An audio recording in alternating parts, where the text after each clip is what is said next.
If you had told me before that Johnnieboy11 was making a fan fiction of Gate in Halo, I would have called you fucking insane and stupid.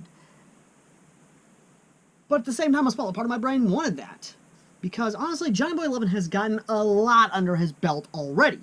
And I mean that. If you go and look at his profile page of all the fan fictions he's fucking working on, and all the ones I've covered, I haven't even covered all of them yet. And I'm working on that.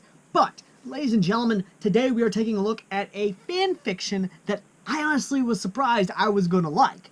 Grant, I was going to like it anyway because it was Johnnieboy11 and he knows his stuff when it comes to Halo lore, Halo settings, how to use the UNSC and or Healy, basically a lot of stuff. And Gate, a relative unknown to him.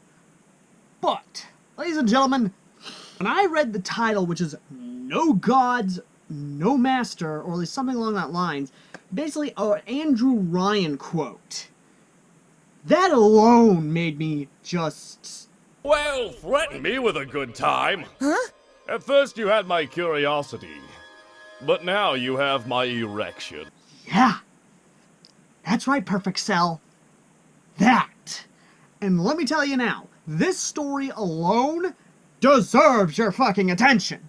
Because, unlike, and I know everyone's going to bring this up, unlike Spirit of Fire, or the Spirit of Dragon, essentially, the fuck ever that one is, it's not that. Before any of you try to compare it to that, it is not that. I have read that one.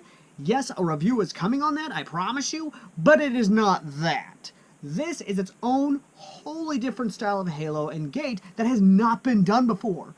All other Halo Gate fanfictions that have the UNSC arriving to the planet where the Gate is, or have the Gate open up on the planet on a UNSC colony or some other shit like that, the only thing about those stories that even are close to this is that it's UNSC in 21st century, you know, it's the UNSC basically being in the Gate world, or it's the Swords of Helios being in the Gate world. Which even then those ones have sadly been discontinued. But the big difference is they open at the same time, or they arrive at the same time as the Gate opening. This one, Johnnieboy, being the innovative son of a bitch he is, being the absolute mad lad he is, says, fuck all that, I'm gonna try something different. Here's the thing about the Gate community, there are very few Gate stories that do things differently.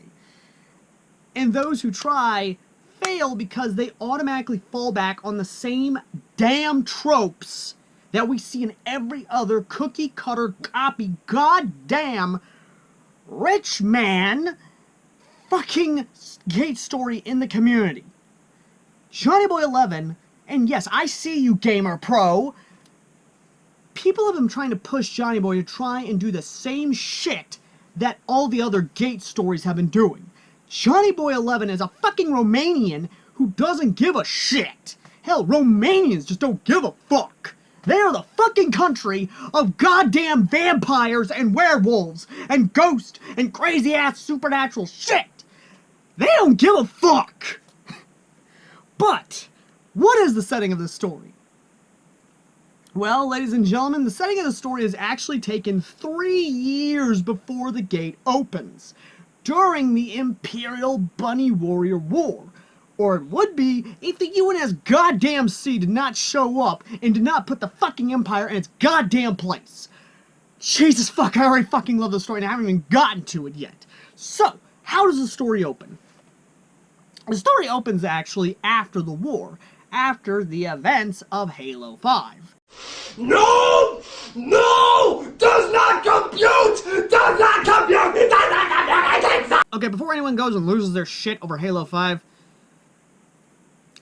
at least the game had decent guns and good music. Let's all agree on that, okay? Can we all agree on that? Can we agree on that? Okay, moving on.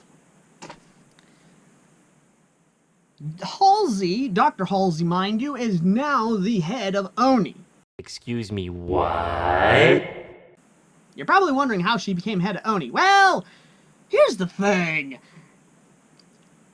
Halsey is a vindictive bitch, and hell hath no fury like a woman's scorn. And she got a scorn, and she got a fucking bone to pick with the head of ONI. Especially when that son of a bitch decided to go behind her back and create the Spartan 3s. That shit right there is alone to piss her off. But what really kind of pisses her off is all the other shit ONI does. Don't get me wrong, she has skeletons in her closet as well.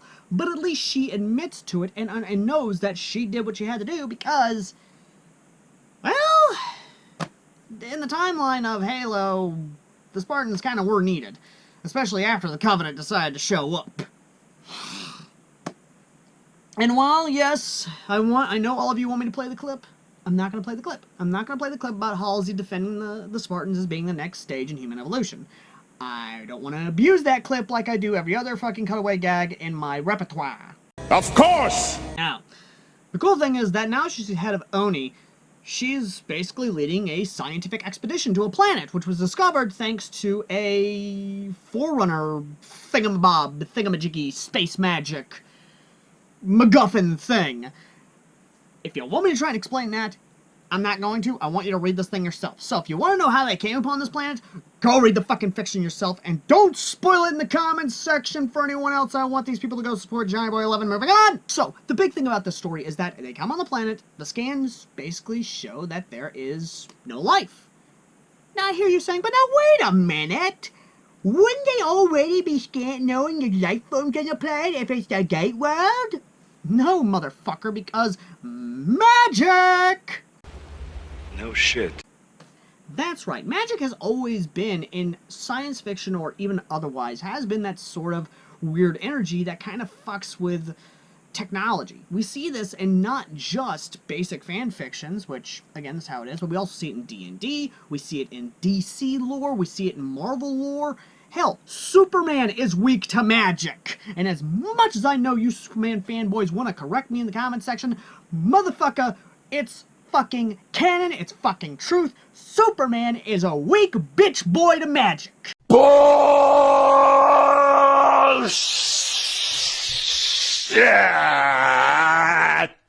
Now, so yeah, of course, magic would kind of mess up the scans, and understandably so, make it hard for them to actually see if there's fucking life forms on the planet. So, they land on the planet, they set up a fob on the planet, they got Marines patrolling, and 2 of them just went missing. I don't like where this is going. 2 Marines just up and dis-a-fucking-peared. It just f***ing disappeared.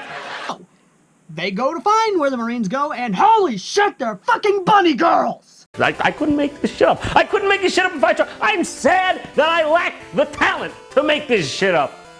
Insert every horny-ass Marine ever after boot camp.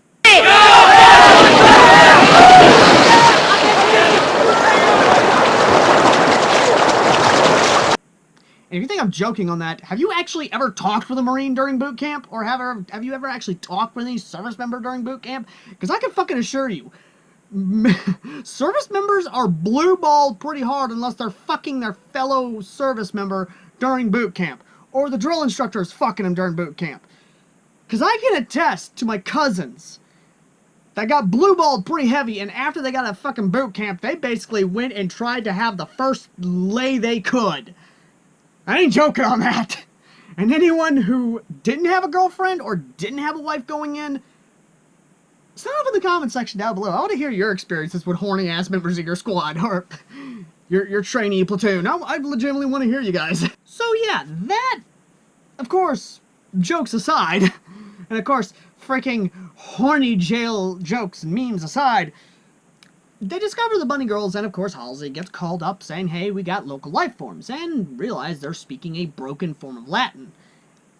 Well, first contact scenario's in effect, ladies and gentlemen, and they come in, they talk to one of the bunny girls, they talk to, of course, the queen bunny girl herself, find out that their Marines have been taken alongside the Empire, which they learn the Empire is being a fucking dick and wants to basically get their merchants back. But here's the thing about bunny girl DNA is that the reason that they're kidnapping these men is so they can be able to reproduce, because bunny girls have a low male-to-female ratio. Well, with the UNSC's genetic technology, that shouldn't be a problem any longer, considering, well, Spartans. Just saying, you know, Spartans.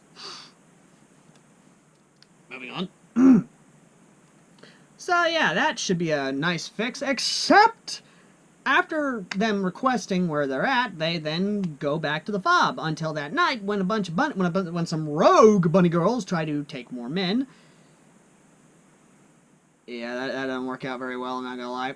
They get hit with some tranq rounds, some get lit up with actual live ammunition, and, yeah, doesn't end well for them. At all. Yeah, doesn't end well for them. Now, you're probably thinking, that's a bit much, don't you think? No, not really. As soon as that happens, they up and go back to the Queen Bunny herself, let her know what happened, let her know who it was, and then, of course, the other bitch comes back in. And they go find their missing Marines, who are just lapping in the lap of luxury with some hot chicks around them, being fed grapes, being fanned, and getting fucked every single day. This is why a lot of people join the fucking UNSC Marine Corps. Go explore the galaxy. See worlds you never seen before. Fuck hot alien babes. Jesus! You know, just put that on the UNSC Marine slogan. Join the Marines. Have sex with hot alien babes. I bet you anything the recruitment lines would be fucking around the bend 5 times over with how many young men want to get laid. So, things go on, and Halsey is, of course, called in with the Queen to go talk to the Prince. Jackass, dumbass, moron, motherfucker who wants to see a goddamn bullet put into this jackass. And, well, when the Marine who's escorting her comes back, she got cut. And he said, and the cool thing is that the Marine who is with Halsey, who's his escort, uses the John Wilkes Booth quote. A surprise, to be sure, but a welcome one. And I know you guys are going, I know the author's going to correct me and all this other stuff, but I cannot hear that Latin quote without thinking John Wilkes Booth. And if you want me to try and say it, I don't speak Latin, so I'm not going to even try to say it. I'm not even going to try and put it up on screen. I want you to go read this yourself and go actually see the badass moment. But, sad to say, they got put into a war, or at least as much as a war is between man and ants. You knew that was coming, ladies and gentlemen. You fucking knew that was coming. I cannot go one review without at least doing a War of the Worlds quote when talking about a highly advanced organization against a primitive organization. I just can't. And of course, the chapter after it, Chapter 5, the latest fucking chapter I was making of this video, is called Napalm Sticks to Imps. Dear God, if it ain't a goddamn badass showcase. Once again showing Johnnieboy11 is a master craftsman at creating battle scenes. Because the Marines are dug in, trenches are dug, barbed wire's put up, and the Imperials are doing all they can to try and break their lines during the entire fight. But as soon as they do get into the trenches, the Bunny Warriors come in to relieve their allies, even telling them that we've been under the yoke of the Imperials for far too long, let's kick their ass, essentially. Basically saying that we can't let you guys have all the fun. We can't let you guys kick all the ass. And as soon as they got the Imperials on the run, they tell their Bunny Warrior friends to fall back to the trenches and watch the fucking fireworks.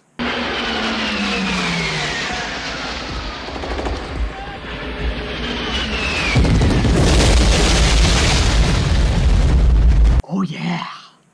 Napalm! They napalmed the fuck out of the remaining Imperial forces, meaning that they've basically lost all 1,000-something forces. All of them, their main forces, their reserves, and the prince, along with his inner circle, has to go back to his daddy, tail between his legs, and tell him that he basically lost them. And oh boy, I cannot wait for what comes next. And here's the thing. I've talked with Johnnieboy11 to confirm something, and he has confirmed, yes, they're going to uplift the Bunny Warriors. Our girls are going to be given, while not modern equipment by UNSC standards, they will be given at least surplus guns, armor, things that will help them out. Stuff during the early Human Covenant War, mid-Human Covenant War equipment. I'm talking the good stuff. I'm talking the guns from Halo Reach. I'm talking the weapons from Halo Wars. If you know what I'm talking about, then you know what I'm talking about. And dear God above, maybe even some guns from Halo Combat Evolved. Seriously? What? I just heard you get hard. Let's face it, a 60-round assault rifle? Oh yeah. Oh yeah. I'm all for that. Especially the frickin' Sniper Magnum. Oh yeah. I'm all for that. I'll take your entire stock! But what comes next, of course, is probably the god, because even in the manga and the story, as much as the author's a fucking jackass, ultranationalist who doesn't understand fucking trans-dimensional travel or understanding fucking... We'll get to the Black Mist in Gate in the future, I promise you that, and actually talk about that. But here's the thing. The gods do not like their primitives being, their people being smarter than them. Anyone who tries to advance the civilization gets automatically... I can say this now. As soon as the fucking gods and their apostles try to come knocking at the UNSC's door, I cannot wait. Because I got given a taste of it, and I'm not going to spoil it for you guys. But I'll tell you now, the fucking burns and the threats the UNSC, Halsey, and confirmed the Arbiter fucking gives these guys? Truth! The voice of the Covenant! Esco, you must be silenced.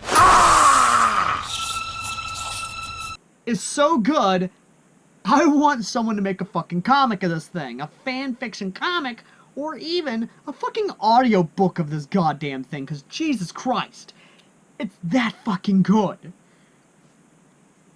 But the big thing about it is what happens when those 3 years pass. Because here's my speculation about it.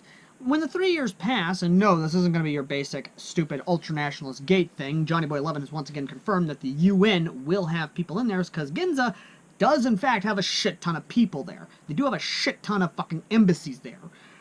I cannot wait for what's to come, because as soon as those people start talking on the fucking radio and they get intercepted by the UNSC and or their bunny warriors, honestly, I want them to use some fucking Enclave lines. Enclave here. Why isn't your video feed working? Who the hell is this? Try the gain. Well, your unit still doesn't appear to be operational, pal. Who is this? The fuck? Who is it? What? I should kick your fucking ass. Who is this? Oh, you a wise guy, huh? Look, I'm tracing you right now, pal. We'll see how smart you feel with internal security all over your freaking ass, dickhead. Just fuck. I want you guys in the comments section to think about the radio conversation that's gonna start just from that. Again, I'll fucking replay this just for you guys to fucking have fun with this. Fallout 2, guys. Fallout 2's Enclave lines are just so fucking good. And I'm not just talking about fucking the sergeant. You are out of uniform, soldier! Where is your power armor? Don't have any? You expect me to believe that, maggot? The truth is, you lost an expensive piece of Army-issue equipment. That suit is going to come out of your pay, and you will remain in this man's army until you are 500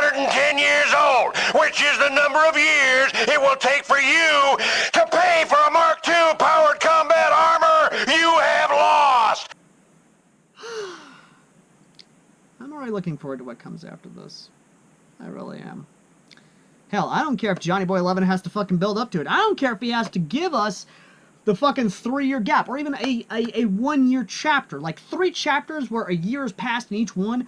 I don't care. I want to see the Bunny Warriors being built up as a civilization. I want to see the Bunny Warriors being able to go to the stars and explore the UNSC space and the Covenant and the Neo Covenant space, or even the Swords of St. Helio space.